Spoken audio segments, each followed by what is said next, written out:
Now the next dimension is force. What is force?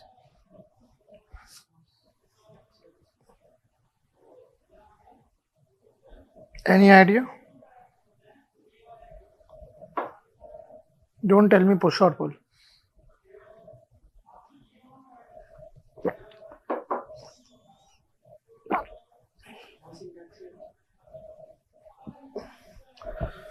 Mathematically, we can write force as mass into acceleration, that's right, but what is force? Have you seen Newton's first law of motion? So if you know that, then you can define force easily. So that is your task. Try to find it. Try to see what is force. And by chance, if you are not able to understand, just tell me. In the next class we will discuss.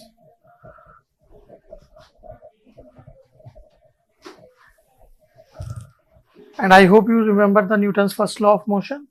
Any system which is in motion will remain in motion, or if it is in rest, it will remain at rest until and unless. So from that you will understand what is force. See, so mathematically we can write force like this: mass into acceleration. And if we talk about the unit amount of mass, let's say 1 kg, and if we provide this 1 kg mass an acceleration of 1 meter per second square, then this will be equivalent to 1 Newton. So if anyone asks you what is 1 Newton, so you can define 1 Newton is the force required to accelerate a body of 1 kg mass by 1 meter per second square. And if you write this in CGS form,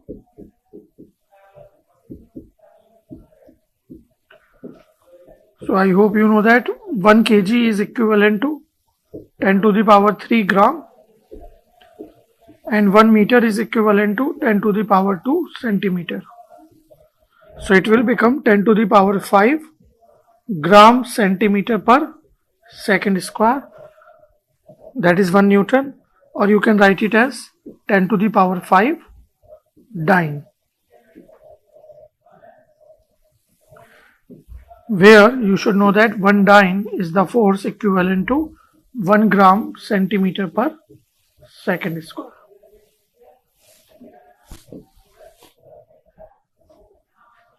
Okay? And since we are talking about the force, so obviously it is important to discuss the other dimensions related to force as well, like work. And I hope you guys know that work is, what is work?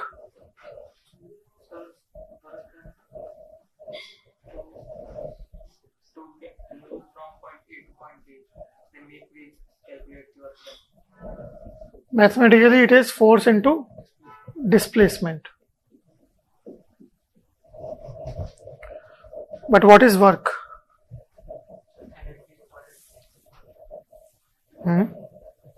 Energy required.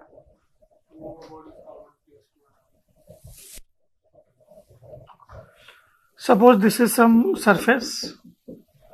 Here we have an object of m kg, and we are providing a force F like this. And due to this application, this body is displaced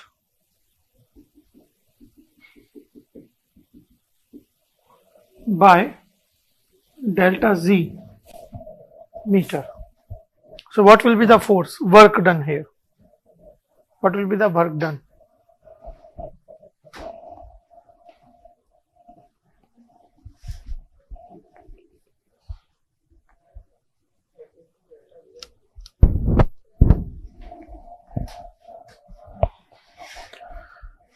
I have joined for the weekend batch, and this class PC will be, you can attend the today's class, and for this you can discuss with Roma ma'am.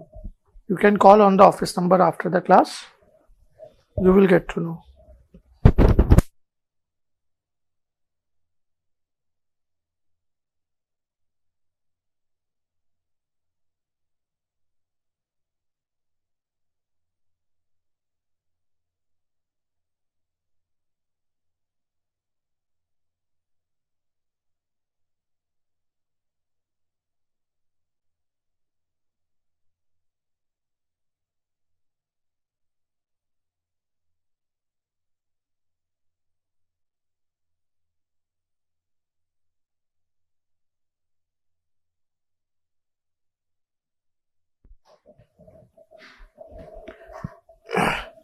Here work done will be F cos theta into delta Z, where F will be equal to the weight of the object, that is mg.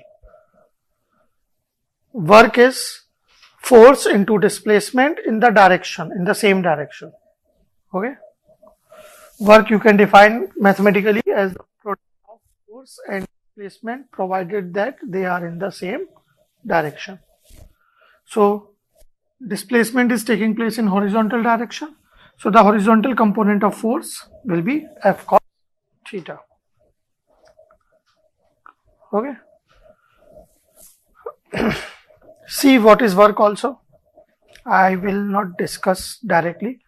I think you should take your time also. So in next class we can discuss. So here this is for this example, but anyways, if we talk about the SI units, so you know force SI unit is Newton. So if we talk about the unit force and the unit displacement, like 1 meter. So this is what 1 Newton meter, and that is equal to 1 joule. So 1 joule is the work done when 1 Newton force act on a system to displace it by 1 meter. Clear? So this is. So what is the fundamental unit of work? Joule.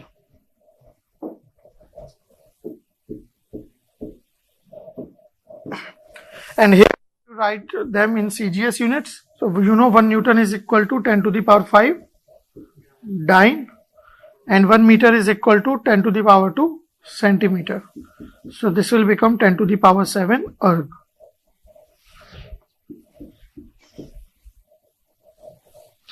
Where 1 erg is equivalent to 1 dyne centimeter.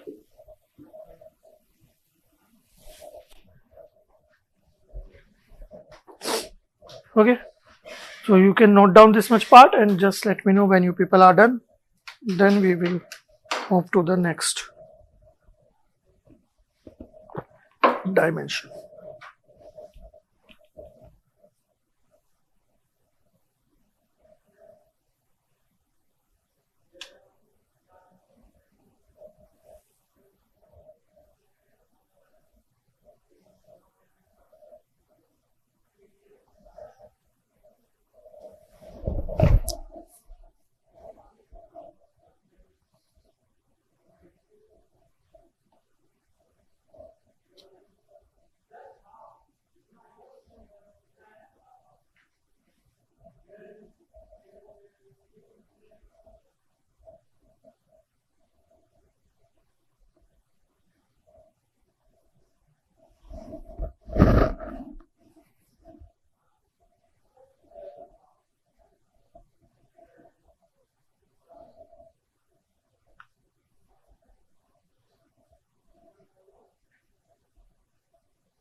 Done?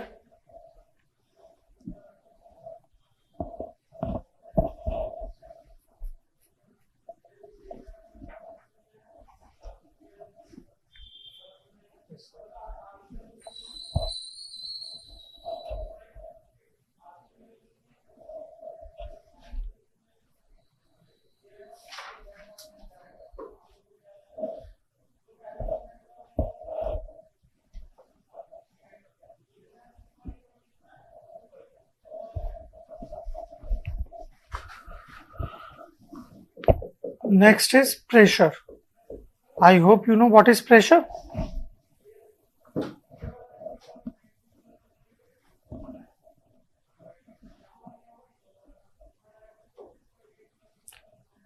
There is an exam going on.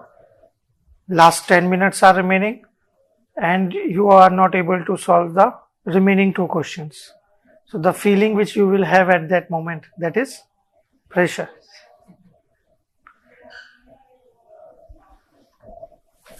Or if you have seen the Three Idiots, so they have explained pressure quite brilliantly. So mathematically we can define pressure as normal component of force per unit area, or you can say force per unit normal area. Similarly, there is another property, stress, which is force upon area, that is also, but there we talk about the parallel force parallel to the area. Okay, like shear stress, if you know shear force. In pressure we have normal force and there we have parallel. So again, in SI system, you know, when 1 Newton force act on 1 meter square area, so that is equivalent to 1 Pascal.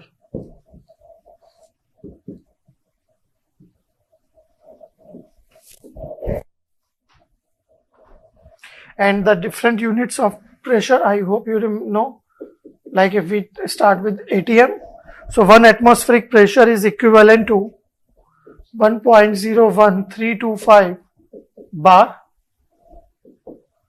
101.325 Pascal, 101.325 kilopascal,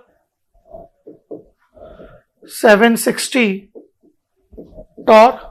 This is based on Torricelli equation, if you know, or you can also write it as 760 mm of Hg or 10.3 meter of H2O.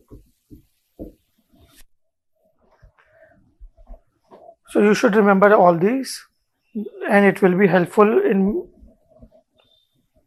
many subjects like mass transfer, CRE, thermodynamics, PDC, heat transfer also.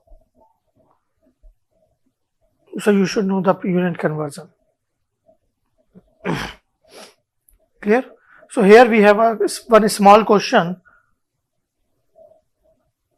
How we get to know 1 ATM is equal to 101.325 Pascal, not any other value. It could be 760, 8585 or any other value, or maybe your date of birth, complete date of birth, if you write it in DD, MM, Y format. Why it is like this only? Means, or you can simply say prove that 1 ATM equal to 101.325 Pascal. This is your interview question, by the way. In GATE exam, they are not going to ask such question because even a newborn baby can answer this. Yes, it's a fact.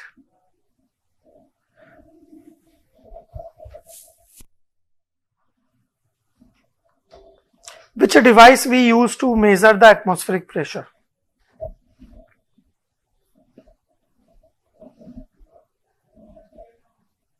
I hope you know about the pressure measuring devices. So which device is used to measure atmospheric pressure?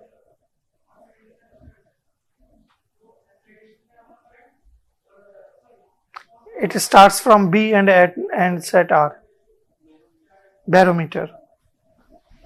And the basic working of barometer is based on actually Pascal's law. Suppose there is a tub filled with some fluid and there is a tube, empty tube,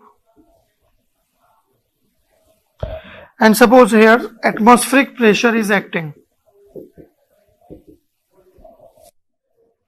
So as per the Pascal's law, I hope you know one of the assumption that in a horizontal plane at all the points pressure will be same. Like if you talk about this, so here pressure is 1 atm and let's say this is the height h. So at this point pressure will be 1 plus 1 atm plus rho gh, and at all the points at this point it will be same.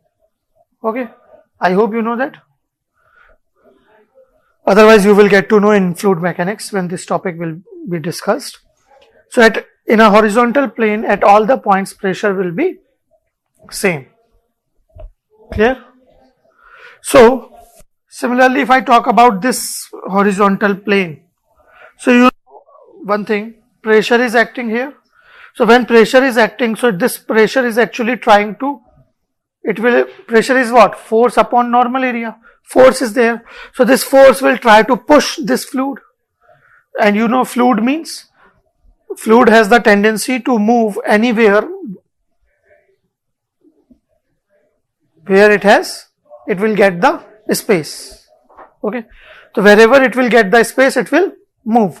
So it will get the space only in the tube. So fluid will move inside the tube. So let's say it will move up to certain height. If this fluid is water, so it will rise up at 1 atm pressure, it will rise up to a height of 10.3 meter H2O. Okay. And if this fluid is mercury, so it will rise up to a height of 760 mm. And if this fluid is air, so it will rise up to a certain height, which we don't know. Because you know, with the help of air, what is pressure actually? Pressure is force upon normal area. So you can consider like on our head or maybe on every 1 meter square area, in the normal direction if you go, so there is air column which is applying how much force?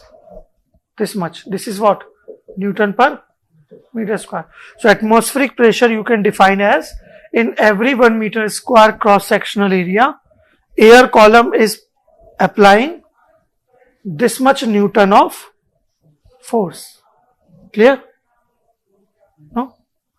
1 Pascal means 1 Newton per meter square means at 1 meter cross sectional area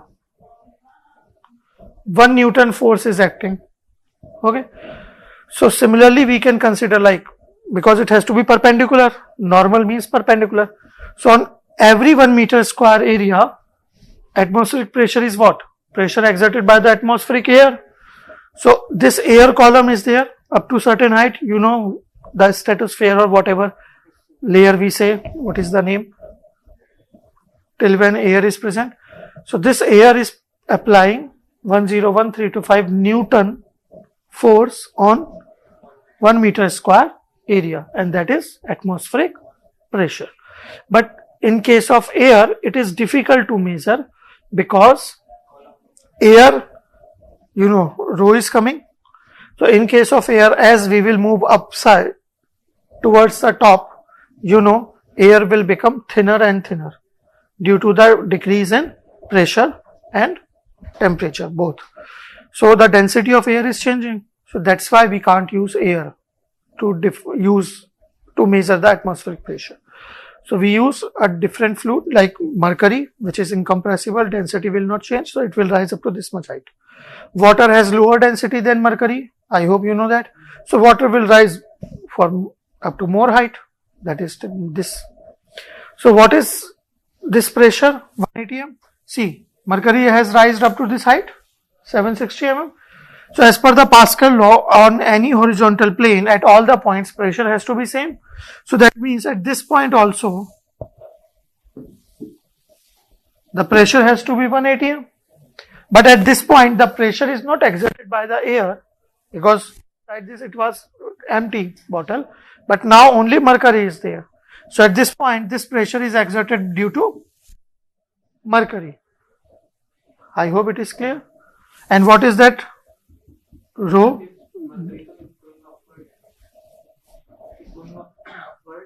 Yes. So this weight of the mercury, pressure is what? Force upon normal area. Area, force. Force means weight. So what is the density of mercury? See, sometimes it is good to remember the exact values.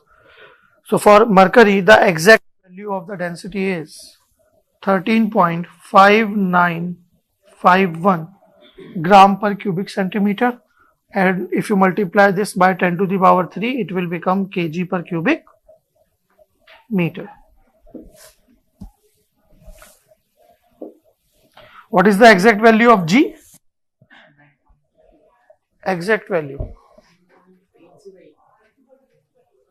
That is 9.81 meter per second square we use, but what is the exact value? Approximately exact value is 9.80665 meter per second square. Okay, and I hope you know how to calculate G. Newton's law of gravitation, G MEM over RE square into H. What is H? 0.76 meter, 760 mm or 0.76 meter. Clear? Now you can check the calculation. What is this value?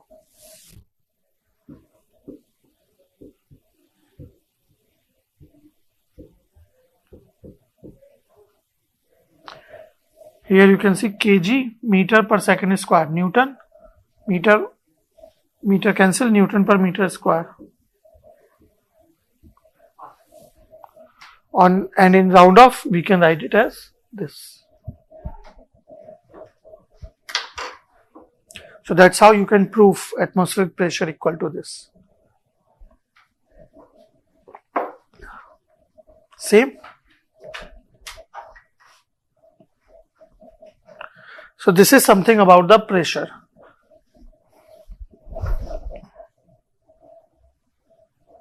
So you guys can note it down and just let me know when you people are done. Then we will move to the, I think that's all.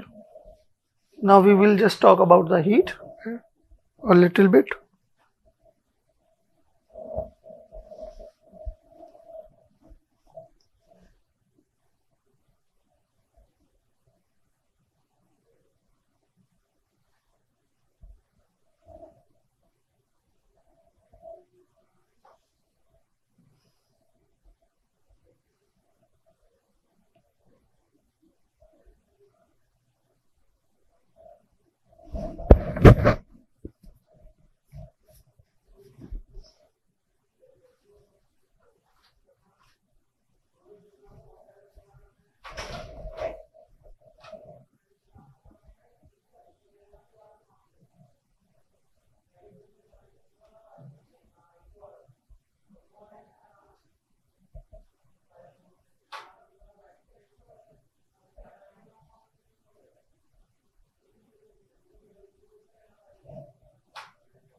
Done? And last is heat, which we want to discuss here. So I hope all of you know heat is one form of energy, thermal form of energy, and we will talk about the heat only when it is in transient, means when it is moving from one system to another system. Like we have a system A, suppose at 40 degrees Celsius, B at 4 degrees Celsius. What will happen? Nothing. But if we connect these two systems thermally, a thermal communication if we establish,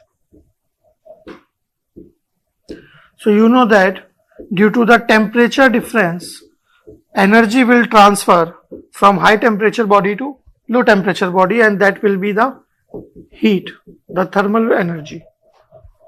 So heat will come in the picture only when there is a heat transfer, means when it is in transient. And what is the fundamental unit of heat? I hope you know, that is calorie. Joule is not the fundamental unit. Remember this. Joule is one unit which we can use for any energy, but it is not the fundamental unit of heat. Why? Because what is 1 joule? 1 joule is the energy required, or energy is equivalent to 1 Newton into meter. Newton is force, meter. So heat is coming there? No. So obviously joule is not the unit of heat. So what is the unit of heat? Calorie. So what is 1 calorie, if anyone asks you? So you can simply define, as you know, 1 calorie is the amount of heat required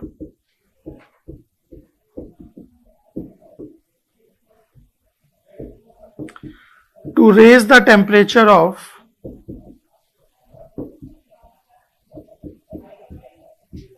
1 gram of water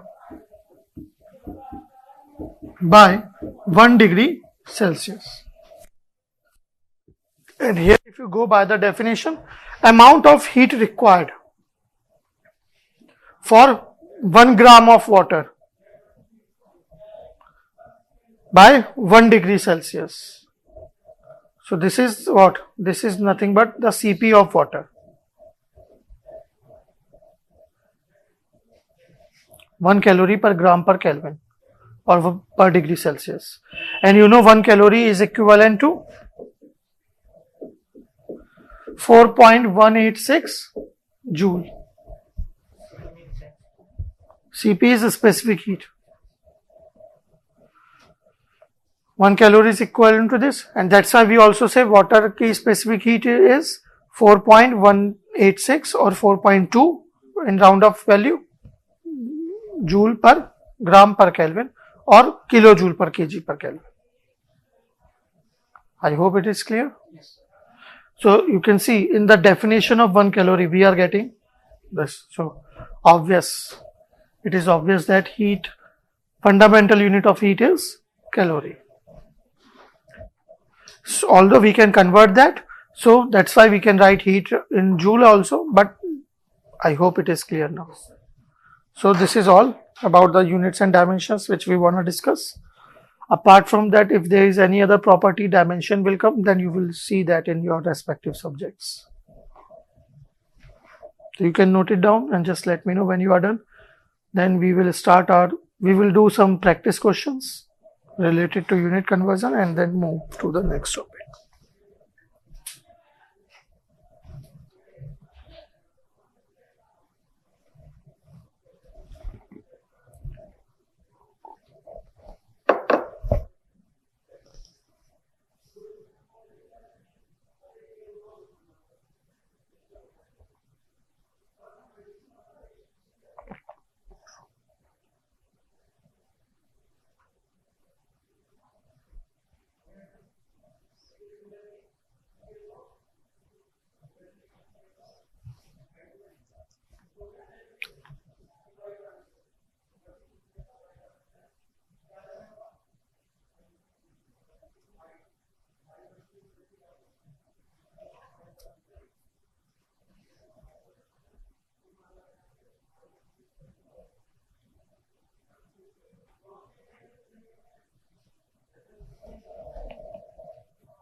That we will see in thermodynamics in proper detail.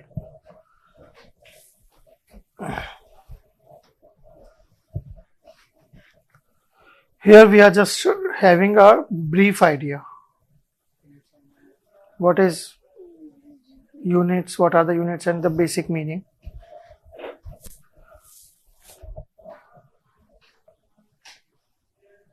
If you wish, you can search that also by yourself along with force and pressure and work. And if you find any difficulty, we will discuss. So let's note down one question.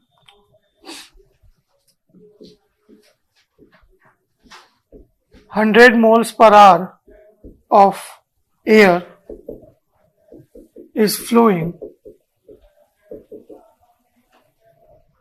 through a pipe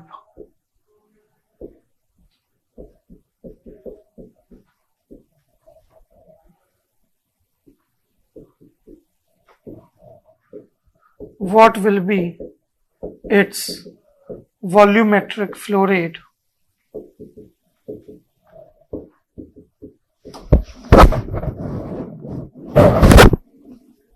in meter cube per second. Given data given है molecular weight of air 29 gram by gram mole and density of air is 1.2 kg per cubic meter.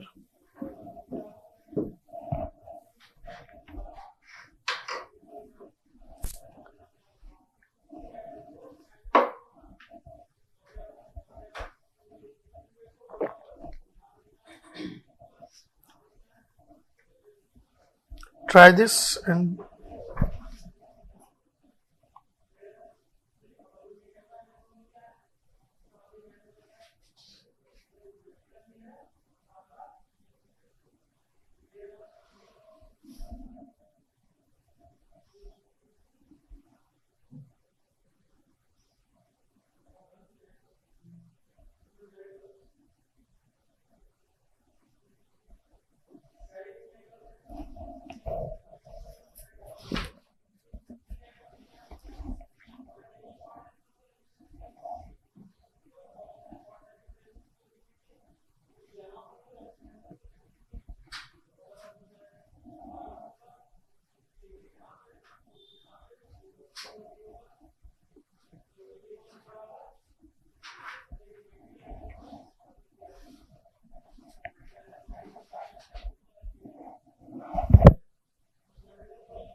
see, you have flow rate 100 moles per hour and you have to convert this into meter cube per second. Simple. Even if you don't know the formula or anything, with the help of units you can solve many of the numericals. So first thing is we have to convert this mole into gram with the help of molecular weight. So you can see that is mole is in denominator, so 29 gram by gram mole. So now mole will get cancelled. We have gram per hour. If they ask you mass flow rate, you can answer it. But since they are talking about the volumetric flow rate, so now you can convert this. Gram is in numerator, so divide by the density 1.2 kg per cubic meter. So gram 1 kg will not get cancelled. So you know that 1 kg is equivalent to 10 to the power 3 gram. So gram cancel, kg cancel, meter cube is there, mole cancel. Now hours you have to convert in seconds. So you know that 1 hour is equivalent to 3600 seconds. So this is your answer.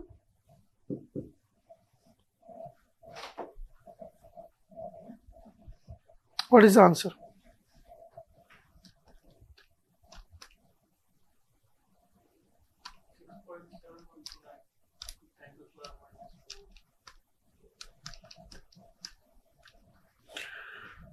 (6.713 into 10 to the power minus 4 meter cube per second.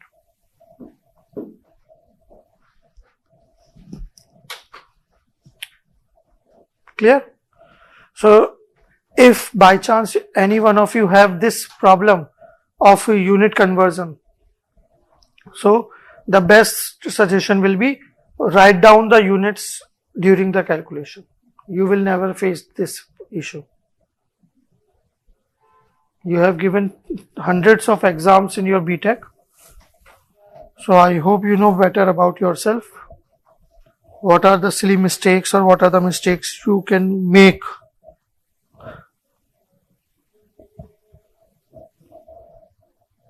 Is it clear? Online people, is it clear to you? Haji sir?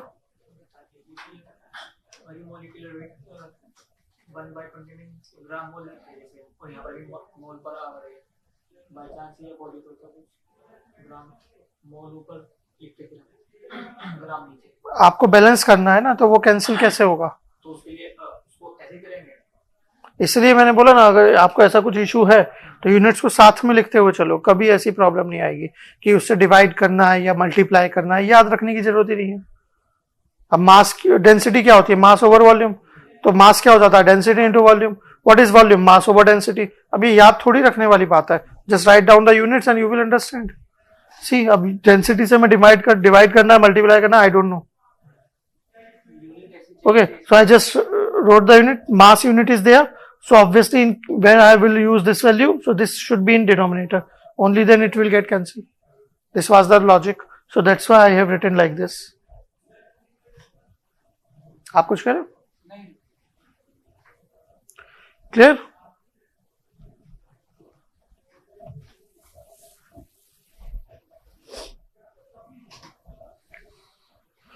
Done?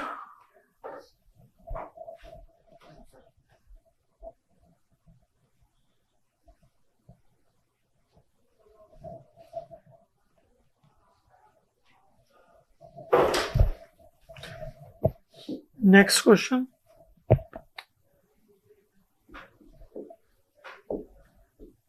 Thermal conductivity of any system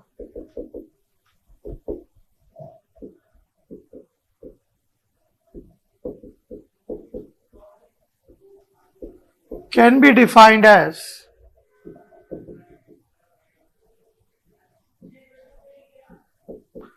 K equal to X Q over A delta T, where Q is the rate of heat transfer, X is the thickness of the system, A is the heat transfer area, and delta T is the temperature difference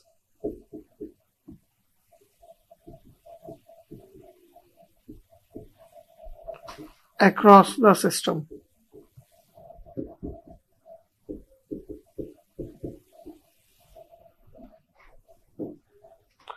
So calculate the thermal conductivity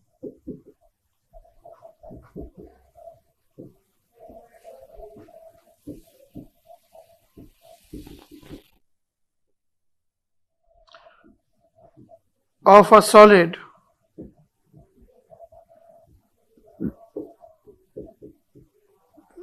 based on following.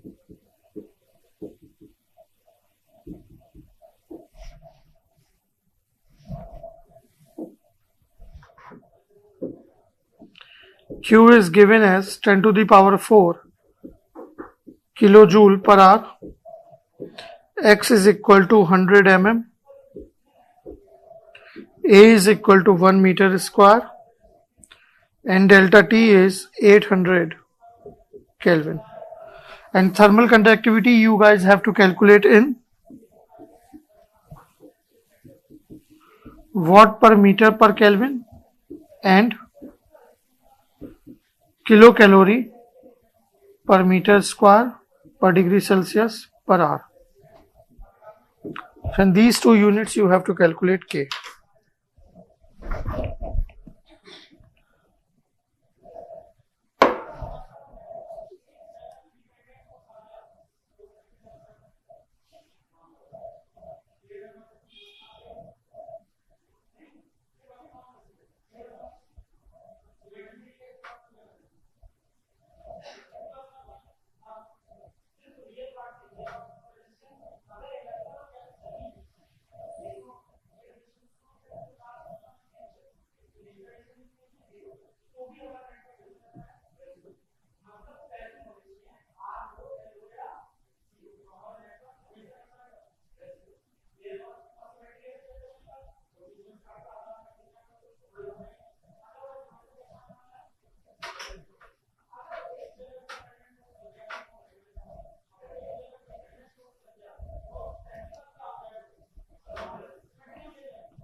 This is not meter square, this is meter, sorry.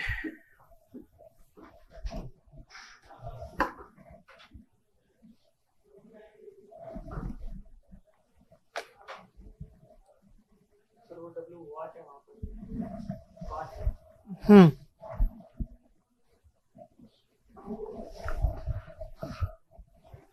W is watt and 1 watt is equivalent to 1 joule per second, in case you don't know.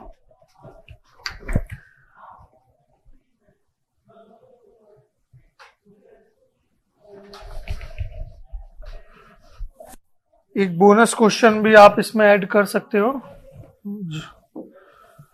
Let's try to write K in terms of BTU per fit per degree Fahrenheit per hour.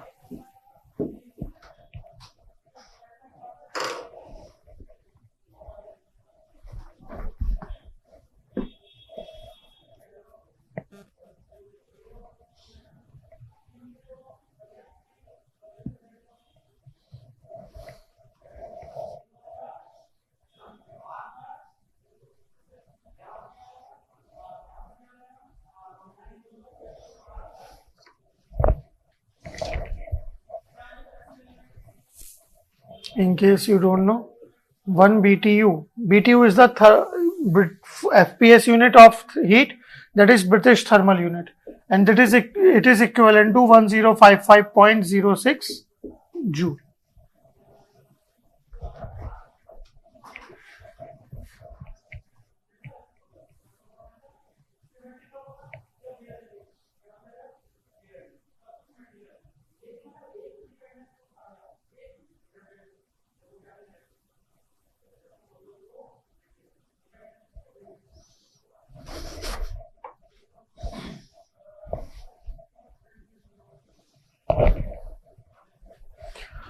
Or you can say 1 BTU is equivalent to 252.164 calorie.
देखते हैं.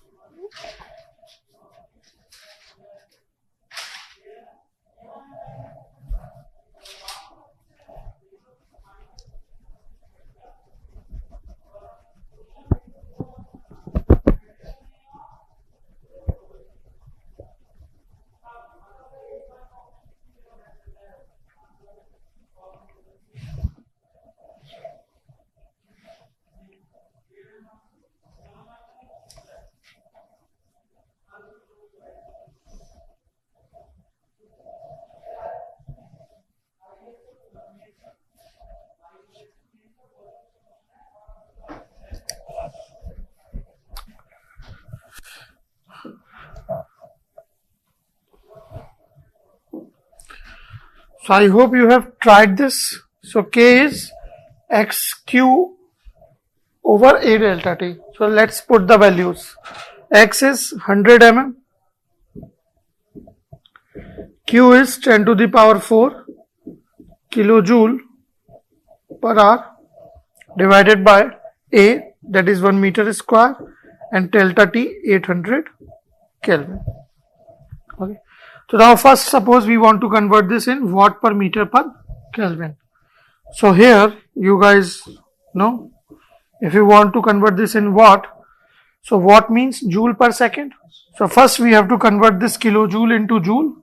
So you know 1 kilojoule is equivalent to 10 to the power 3 joule. 1 hour is equivalent to 3600 seconds. Okay. This is sorted. Kelvin is already there. Now mm and meter.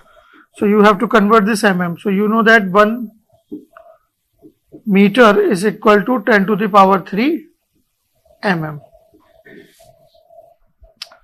So here you guys can check. Kilojoule cancel, hour cancel, mm cancel. And we are left with joule per second per Kelvin per meter. Or you can joule per second means watt. So here you will get K is equal to, what is this value?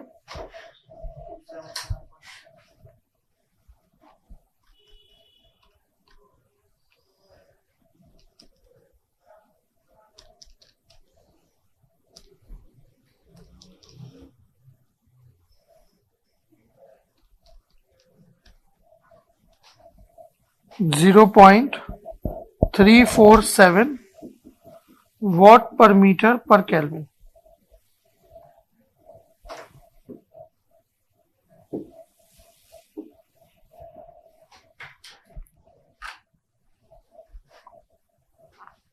Same answer?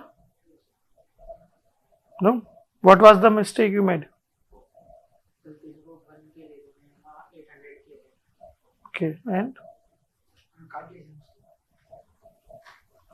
now next, suppose you want to calculate this in kilocalorie per meter per hour per degree Celsius. So here you guys know that 1 kilocalorie will be equivalent to 4.186 kilojoule.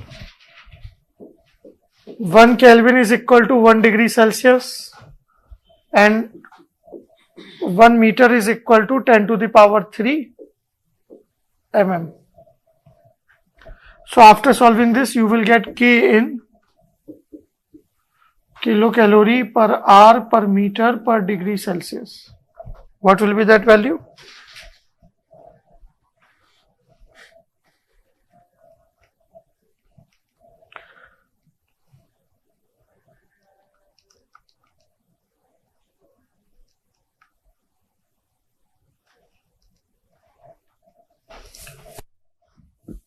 Zero 0.298.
Now same, if you have to convert this in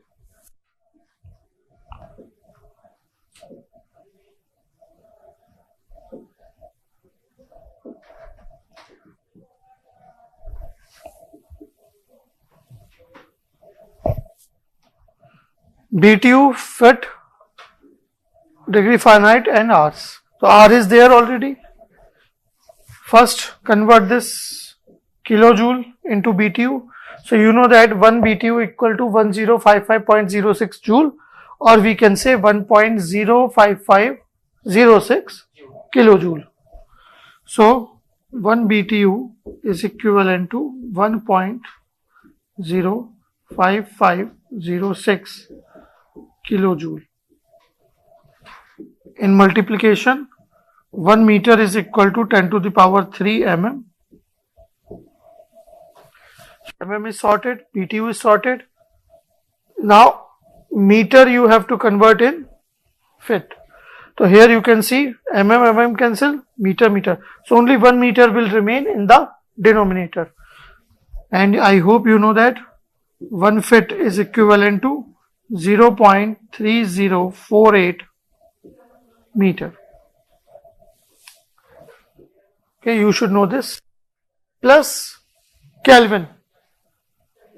And you have to convert Kelvin into degree Fahrenheit. So I hope you guys know that as well. 1 degree Kelvin equal to 1 degree Celsius and 1 degree Celsius equal to 1.8 degree Fahrenheit for delta T. So that means 1 degree Kelvin will also be equivalent to 1.8 degree Fahrenheit. Now after this you will see in the required unit.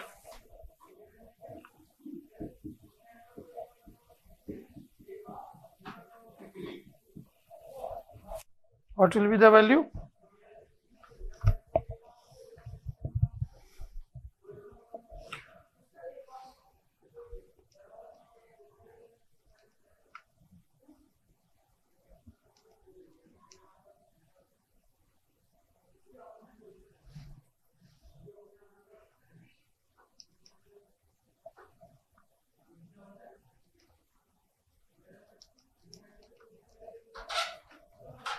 that is about 0.2.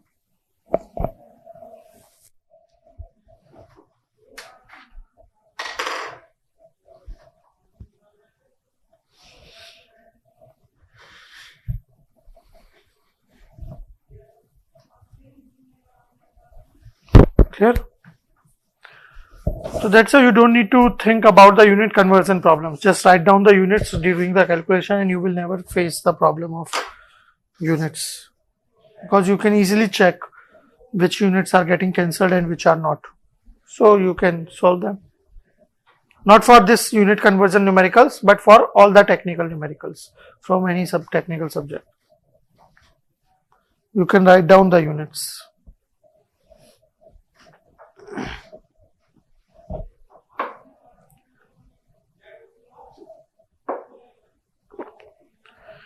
Clear? So this is all about the units and dimensions. Now here one topic is there which we will not discuss in this class, even in this subject, that is dimensional analysis. And I hope you know dimensional analysis means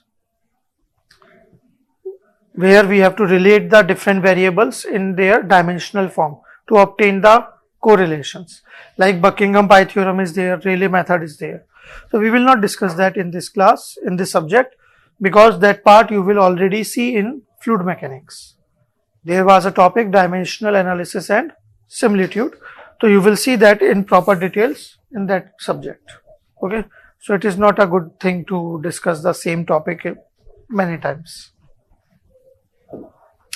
So here your units dimension is completed as per the course. Now the next basic part which we are going to discuss, that will be the basic terminologies and ideal gas calculations. So we will wrap up the class today at this point only, but I am writing the terms which we are going to discuss. So if you get the time from your busy schedule, so you can check those terms before coming to the next class, so that you will be able to understand them easily. And very basic terms. What is atom? What is molecule? What is gram atom? What is the gram mole? Basically the mole concept. What is gram equivalence?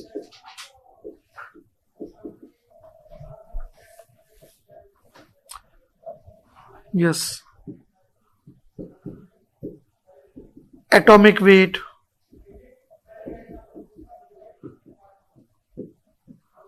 Molecular weight.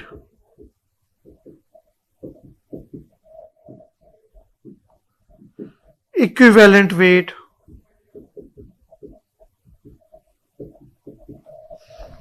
Apart from that, normality, molarity,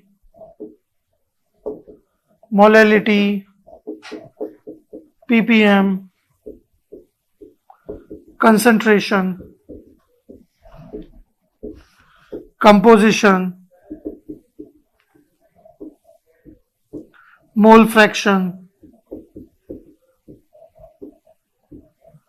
mass fraction,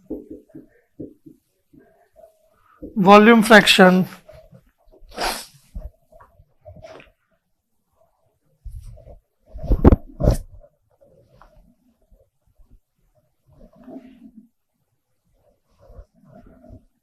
what is R? Universal gas constant. How we get the value of R? You don't need to remember the value of R. You can calculate that easily. So how can we do that? What is ideal gas law? What is the density of ideal gas mixture?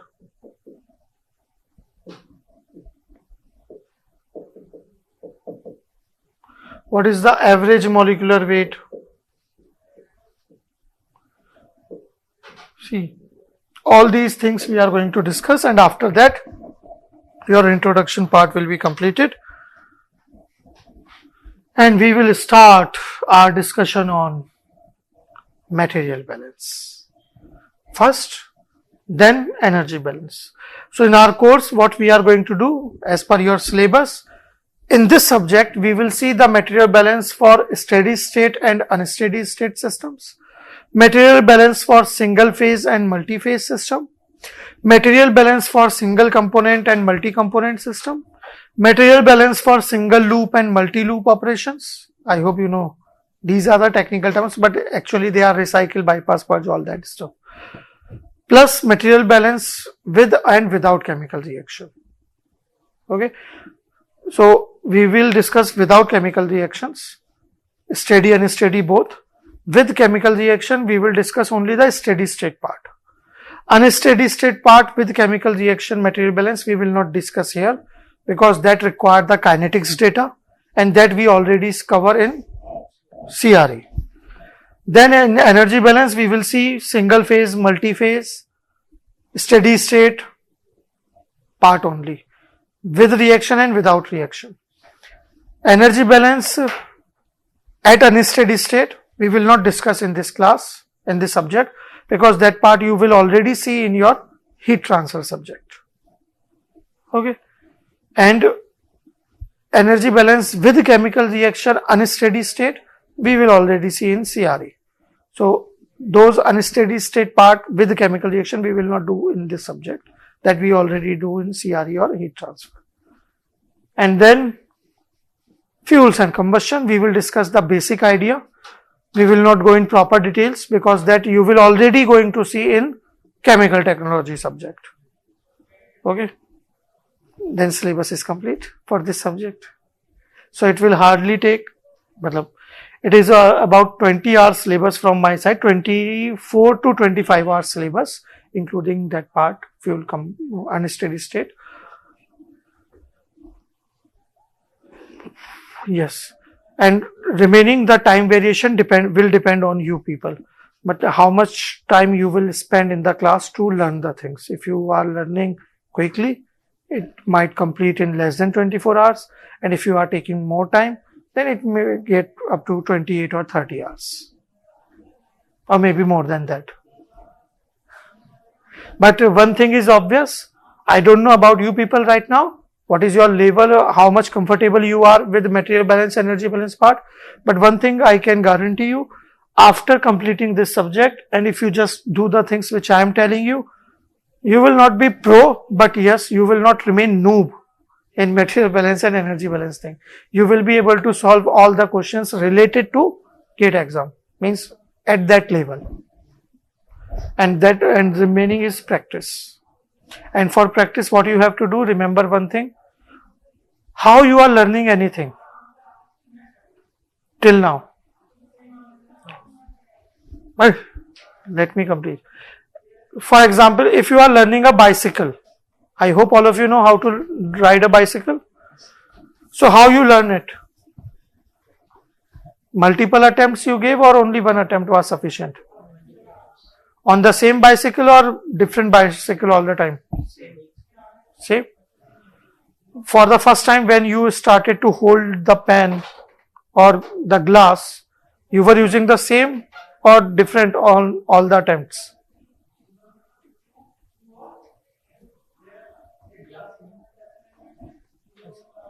Newborn baby, after 1-2 years, they start to drink water from the, so same glass obviously, same pen you were using to hold it, to learn how to write with the pen. Now just talk about the bicycle. First attempt, bicycle, fail. Second, fail. Third, fail. But every time the bicycle was same. And after multiple attempts, that depends on person to person, how many attempts they take. When you were comfortable, then I hope you did start to do some experiments like one hand, no hand, cross leg, without leg, with head, or all that is experiments. Now you are comfortable. So you know how to ride the bicycle. You have the confidence. Today, suppose if someone says there is a bicycle in this room from planet Jupiter. Okay. So tell me, can you ride it or not? Yes or no? Simple. You haven't seen that, but you know that is bicycle only. So what will be the first thing come in your mind? We can try, or I will not be able to. We can try obviously because you have done that on in past. So same with the numericals and concepts. If you want to learn the numerical, how to solve the numerical, how to and the concepts or everything, so what you have to do first, for example, numericals. If you want to learn how to solve numericals, first thing is solve the same numerical again and again, which we are doing in the class. Solve those numericals at your room multiple times. Not multiple means 100 or 1000 times you have to do, but 1 or 2 or 3 times will be sufficient. Okay. And if you think like, yes, now I can solve this numerical even in my sleep, after that try the new questions. Because that's what we are doing from the past. We are learning each thing on same equipment, and when we are comfortable with that, we are confident enough, after that we are trying the new ones. Yes? So same is with the study. So there is no answer for this question. How many times we have to revise? How many hours we have to do self-study? There is no answer. If you are comfortable with 15 minutes only, that is sufficient. And if you get comfortable in 10 hours, that is sufficient. Okay. So it is totally up to you people. But at least give 15 minutes daily after each class. Minimum 15 minutes. Even if you have zero study habits, but still you can manage 15 minutes for yourself. Okay. And slowly you will be able to comfortable. You will get comfortable and you will be able to learn the things like you want. So this is what you are supposed to do. Like if I want to be a Sachin Tendulkar, what I have to do? Practice like Sachin Tendulkar, not practice. Okay, practice like Sachin Tendulkar. Basically, whatever things, whatever character, attitude he has, if I am able to copy that thing, I will be like him. Not exactly, but up to some extent. Simple. Yes or no? So same is with the study. If any person can get top 100 or single digit rank, so you can also get, because that is also human and you are also human if you believe. And if you think you are not human, then it's okay. I hope you understand me what I am trying to say. So next time when we will meet, you have almost 2-3 days. We will meet on Tuesday now. So if anyone asks you, me or anyone else, or maybe your parents or guardians, whoever is sponsoring you here, they ask you what rank you are expecting from gate 24. So you should have your answer. So in these 2 days, think what rank you are expecting, why you want to appear in the gate exam, just to go in the PSU, but with which rank? With first rank, with single digit rank, with double digit rank, or with triple digit rank, or with the help of some relative or minister who is working somewhere. Okay, so you should know all this. This is one, obviously this is not very, you are thinking like what is this? How this will help us? But trust me, it will help.